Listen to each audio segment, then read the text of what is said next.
skip it. See it or skip it. See it or skip it. Welcome everybody to a new See It or Skip It. We're back and we are in a new setting. The Utah Film Center has graciously let us sleep on their couch and check out this beautiful, amazing theater and might be our new home. So thank you, Utah Film Center. They are a great nonprofit organization that helps local filmmakers all around the state. And I can't see anyone better to partner with in this case. Yeah. And here we are in this the screening room, right? This is so cool. I mean, the currently named screening room until they give an official title. Yep. But it's just awesome. Like, I would love to come see an indie film here and just kind of soak it up with the audience that you don't see yet. But yeah. Oh, they've been here. We just kind of usurped it for a minute. Yeah, we stole it for today. Yep. But there will also be opportunities where we have local artists coming in and talking about their films, so people that are local to Utah can go and see them. Or I feel like you can put anything on Prime Video now. Yeah. So anyone that's got like a local project, it can show up somewhere on streaming. So we're here to promote that. We're here to truly be Utah's movie and TV review show. Yeah. So Kent, I am so glad to have you. Everybody already knows you. I know, I missed you for like 2 weeks.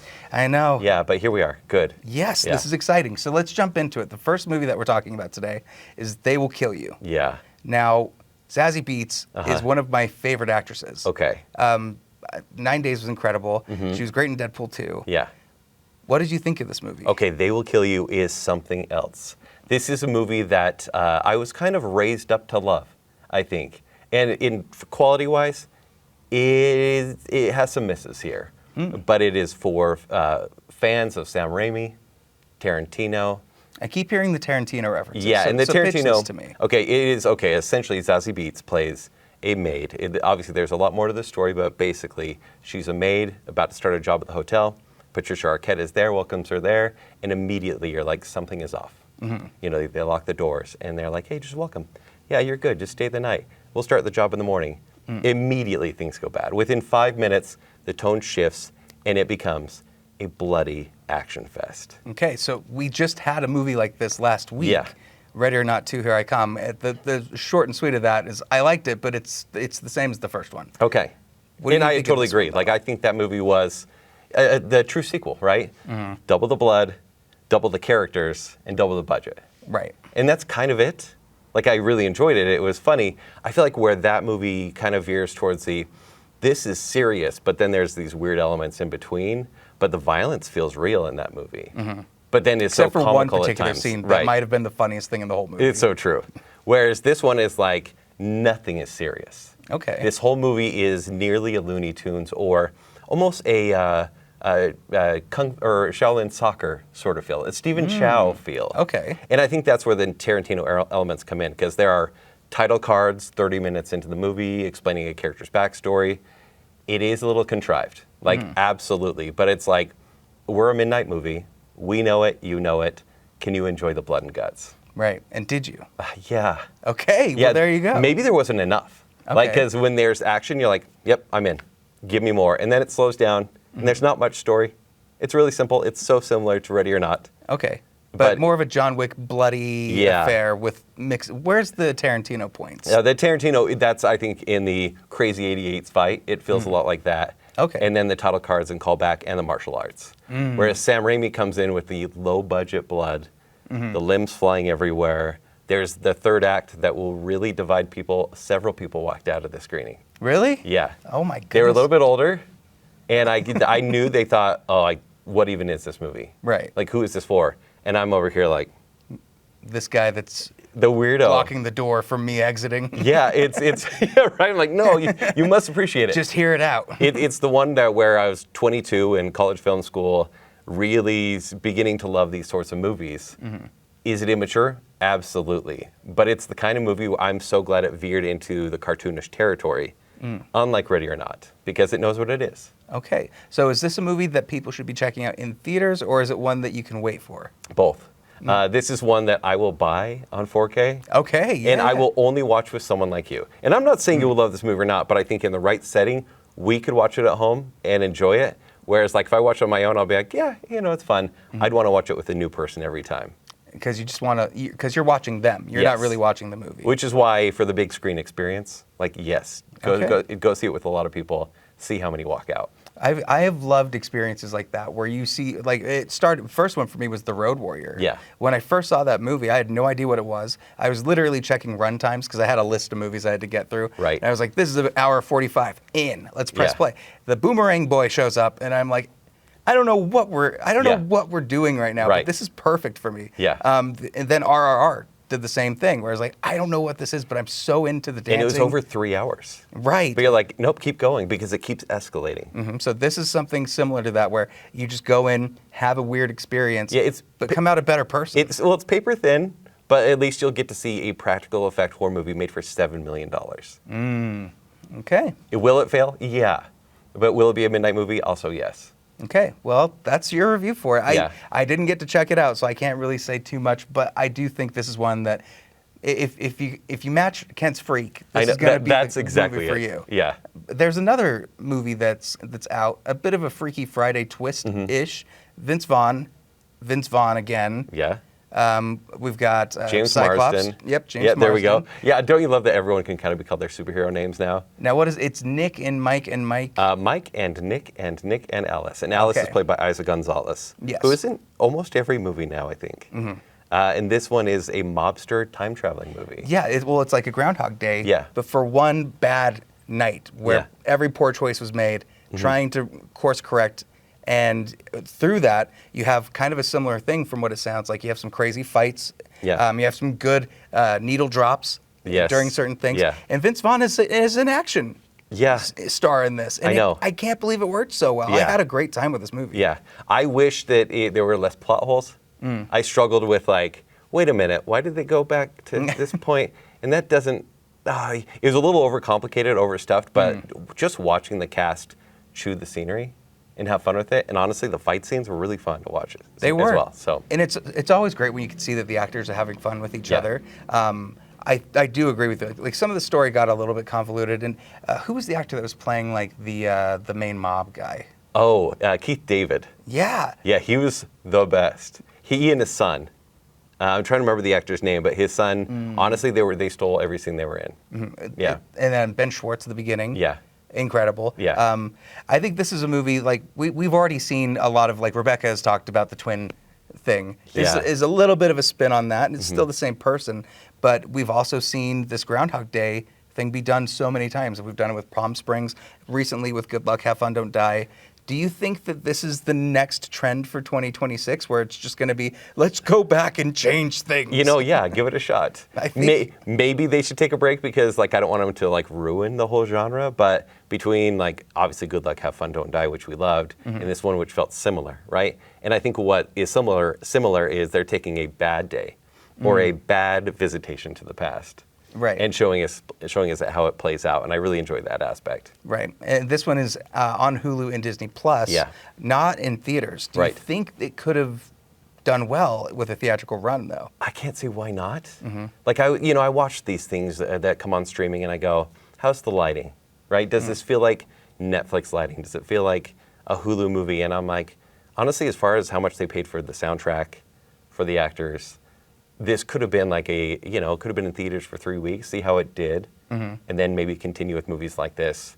Like, unfortunately, it's a streaming release. Does that make sense? Yeah, I can see that. But honestly, it does get more people at the end of the day. Yeah. Like, when you put it out on Disney Plus, people are going to check it out. And I've been seeing a lot of marketing for this one, Yeah. weirdly enough. And it coming out at the same time as Daredevil Season 2, Right. which we're going to get into a little later.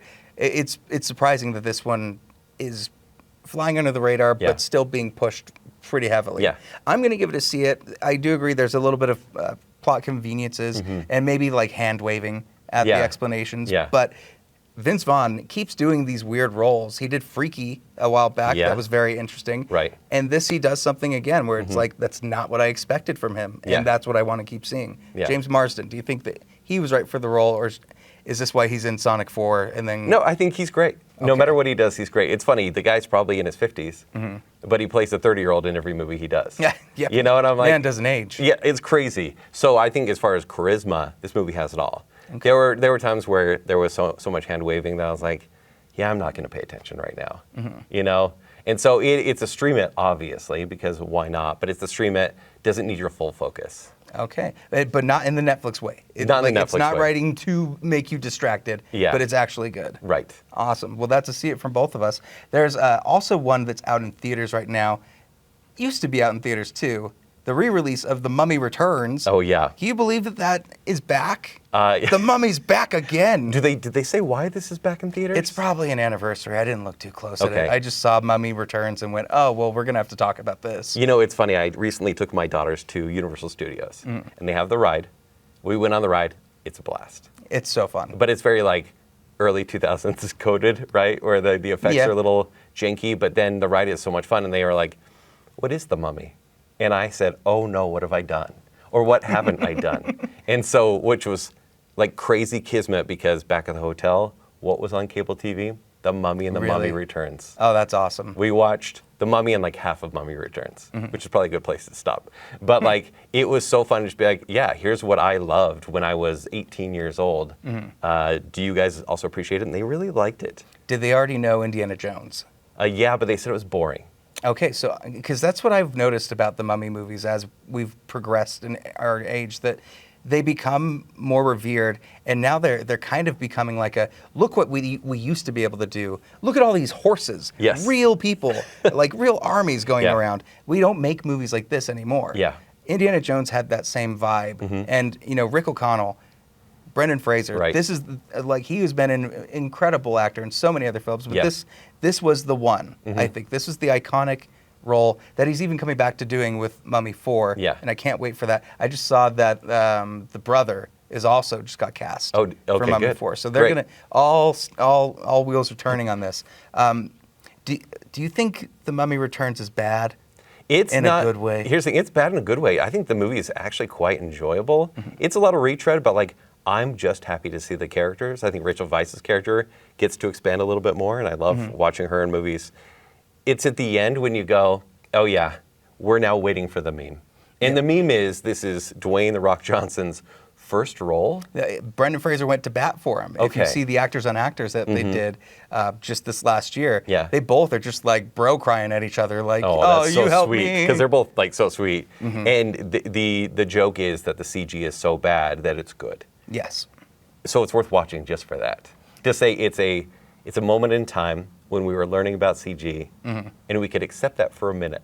And it's also kind of it's a tale as old as time is. We ran out of time to get this thing Yeah. finished and looking good. And that's the problem that VFX artists run into all the time. Like 20 some odd years later. when there's a movie that has horrible visual effects, I always pause a little bit to go, well, wait a minute. What was the behind the scenes on what was going on Yeah. on set? How long was it in production for? And how much time did they realistically get to do? Yeah. There's a lot of interesting ways to bring your VFX into your projects too. Like if you're kind of pre-vising it, like how Avengers kind of already has their action pieces already starting to be rendered before they've even started on the first frame of the movie. Right. But then there's like the independent feel where like it's just kind of we got to make it work as we go. Yeah. This was one of those where they just didn't know what they were going to do towards the end, and Right. once they started, it had to get out. And so that's the curse of the Mummy Yeah. in this case. Yeah, exactly. Isn't that the name of the ride? Yeah, it is actually. Yes. Yeah, well done. Ah. But there's a reason why The Mummy 1 and 2 are considered, I think, canon in everyone's heads. And now that they do The Mummy 4, they're bypassing the third one and not Yep. 2 or 3, right? Because the quality is still there. It's still a fun ride. Yep. Scarab beetles. Are they real? And do you think they will get in your flesh one night? Absolutely. I've always had that fear.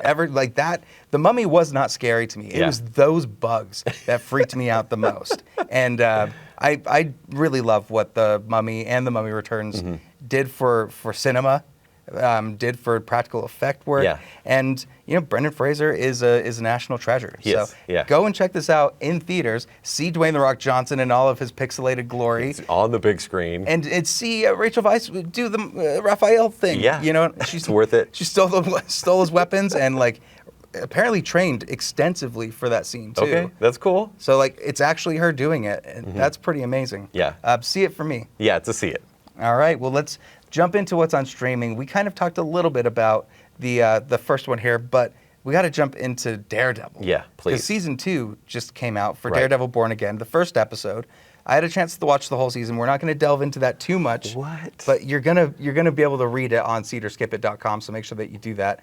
You saw the first episode. Just though. the first episode. Now I'm so jealous. I don't know how you didn't. We can talk about I this know, later. we'll I talk thought about you would it, have had this, but I know.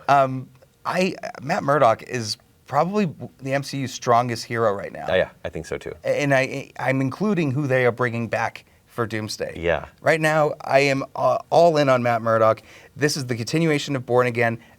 Wilson Fisk, a.k.a. Kingpin, is the mayor, and he's got a vigilante task force that is going out, rounding up as many as they can. Daredevil is in hiding with Karen Page, who was briefly in the first season, but now is right next to him on pretty much every single thing. And I love seeing that too. Yeah. Her dynamic and bringing her in really has made this season feel so much like the original Netflix. And this is what I loved, is that this feels like a continuation truly of what they were doing over at Netflix. Not so much the first season. There's a little bit of half and half with that. But what did you think of the first episode? So the first episode just drew me right in. I was a little worried because the way the first season went of Daredevil Born Again, it was building up to so much. It was almost like a mid-season finale. Yeah, totally. And I was like, oh yeah, there's drama here.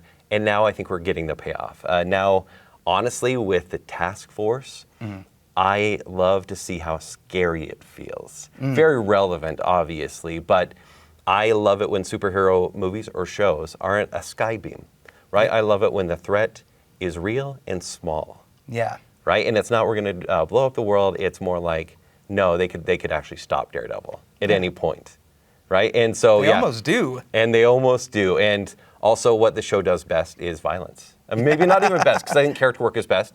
But like when there's like action scenes, I just sit back and I'm like, please give me more of this. And we have 2 in the first episode. And really spoiled. gruesome action scenes too. I love that return to form here. Yeah. There's a bunch of F-bombs dropping everywhere. Sure. They really want you to know that they're like cool, like they're edgy. You know? Right. And it's almost like when that kid in school like starts swearing for the first time. You're like, all right, you can't say it every other word. Like it's what are you doing here?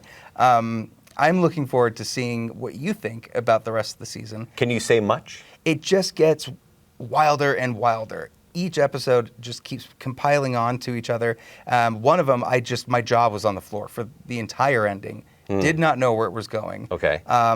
There are characters that show up that you will be very happy that are there, especially if you are a fan of Netflix's, all of Netflix's series. Yeah. There could be some people that are surprised. But I will say, don't expect them in it for the entire thing. Okay. This is still very much Matt Murdock versus Wilson Fisk, with a little bit of Bullseye coming in and a little bit love Bullseye. a little bit of other characters. The therapist.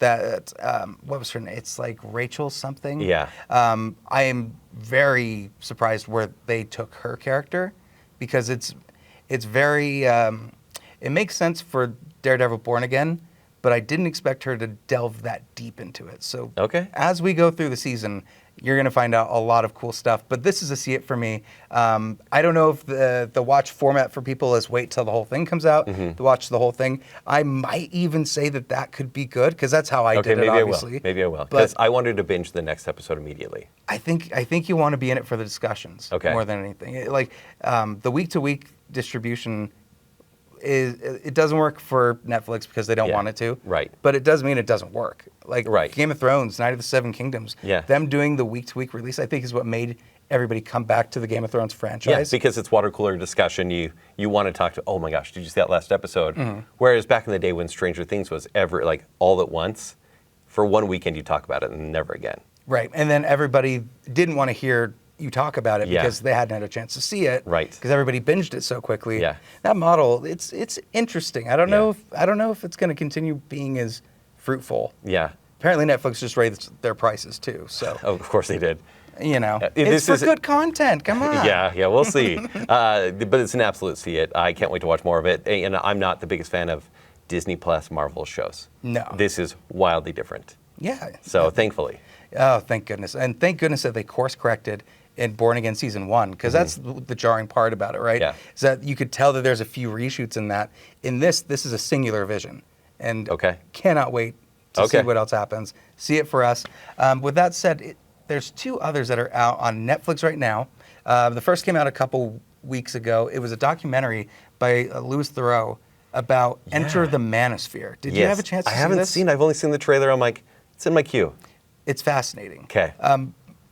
Not only because he's a great interviewer and he's a great reporter, and the way that he was able to infiltrate these group of like male influencers. I love it. In this, the Andrew Tate culture of, women need to just stay in the house and cook stuff and do whatever, and they should always be subservient to me, but also seeing how their moms treat them. Okay. And how Thoreau just asks these questions that on the surface seem very innocent, and he gets genuine answers, but he's slyly like really undercutting all of the things that people following all of these manosphere guys love and enjoy, and he just totally rips open the curtain on that. It's a wonderful documentary. Okay, I can't wait to watch it. I will say, like, as someone who's single in this realm, I can go to YouTube and find any sort of these content creators. And, even having seen a few and going, wow, you guys are straight up grifters. But for someone in a lower place, someone that is really hurting, they may look and be like, yeah, I need my personal strength, right? And so I see the grift, the performative nature of these guys. I hate to say I'll probably really like this one just to see him taken down a notch. Is it satisfying that way, or is it just telling of the world and how it works? Well, it's telling the world how it works, but yeah, eventually the mirror does get turned on them. Okay. And their reactions are pretty insane. Okay. A lot of behind the scenes stuff, they don't want to tell you to your face that they're about to, like mess up your whole situation. Okay. But they're texting people while they're having the conversations. Okay. Like, it's all sly, sneaky stuff. Kind of like how you mentioned that you were single just then. So Yeah. we'll have to do a Kent is single episode Yeah. where we we find you a suitor from Cedar Skip It. And we'll bring you in the theater. We'll have the whole audience be here, and they'll just one by one walk up and say, see it or skip it. Which, by the way, have you seen all of these other, like, they touched on them briefly with the documentary, but I keep seeing on TikTok and stuff these weird podcasts where they're just rating each other. Yeah. For looks and appearance, and it's just one kind of ugly dude doing it, and it's like, Yep. why are you doing this? Like, that's the weird part of the documentary. Why are the women so okay with what's going on? Or if they're not okay, why aren't they speaking up about it? Yeah. So much. It's content. I think it's way too fun to be popular. Yeah. And so people just want to be seen. And then there's a destruction between the genders, and it's just none of it's good. So, yeah, it's a bigger conversation. I can't wait to watch it. Yep, we'll definitely check it out. That's a See It For Me. It's on Netflix right now. Okay. Another one that just dropped today. I love stand-up, so I have to talk about the roast master general himself. Yeah. Jeff Ross put out a stand-up special. Okay. He's talking about his alopecia diagnosis, talking about his cancer diagnosis. So on the surface, you're like, this guy's used to just kind of like roasting people. But this is an actual scripted set of his. Okay. And so I really liked that. There's still crowd work. He's Yeah, still of course. going in and talking to people and doing his usual shtick. I saw him at the Comedy Oddball Festival a few years back, and he is one of the funniest people doing comedy right now. I've seen his roasts a ton. I've never seen personal, like, his own stand-up. There's another one, Bumping Mics. Yeah. It's on Netflix. It's him and Dave Attell. Perfect. And they just are on stage ribbing everybody. Like, that's just Wonderful. all, and each other. Yeah. But once they get a good like rib, they like bump their mics to each other, and that's the thing. That's great. At one point, Jeff Ross just brings in a whole thing of mozzarella sticks and is eating it during the roast. He doesn't do that in this. He actually has a banana instead. But Okay, yeah. very fun if you're looking for, just some light-hearted comedy. Yeah. That's what Netflix is actually really good at. Yeah, they kind of own it. Yeah, I love all of their stand-up. And they were one of the first streaming platforms to really build up comedians with crazy dollar figures to give them their specials. I don't know how much money Dave Chappelle made for all of Let's his. not even talk about it. But it's probably, or Tom Segura, they probably made a ton of money. So that's a See It From Me. Is there anything else that we got this week? I am trying to think of what we haven't caught up on, but Ready or Not we covered, Project Hail Mary we talked about twice already. So I think we are good. This has been a wild few weeks. Yeah. I'm happy that we're here. Thank you again to the Utah Film Center for letting us borrow this space and be in this wonderful screening room. Like, look at this background here. I mean, it's cool. This little mosaic thing is really beautiful. Make sure that you check us out on our YouTube channel, on TikTok, Instagram, Spotify, anywhere that you listen or watch your podcasts. Kent, tell the people where they can follow. You can find me at the Bacon Cell Podcast or ShowtimeShowdown.com. All right. Thank you guys so much, as always, for watching, and we will see you at the next review.